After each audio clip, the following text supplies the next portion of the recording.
Good morning mga ka-nurse Yamsi. So eto nga at ako ay pa-out na sa trabaho at nag-browse nga ako dito sa aming cellphone.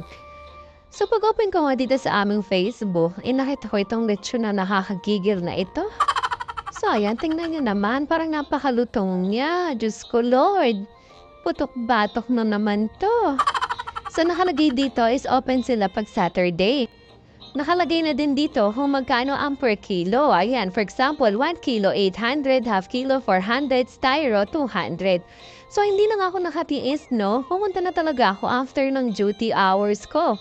Eto at on the way na nga ang lola nyo. O see, di ba? Dito po yan sa bayan ng Bigte, sa North Sagaray, Bulacan. So first time ko lang itong makikita kahit everyday akong dumadaan dito. So hindi ko talaga alam to. Kaya ako ay nagtanong pa sa traffic enforcer.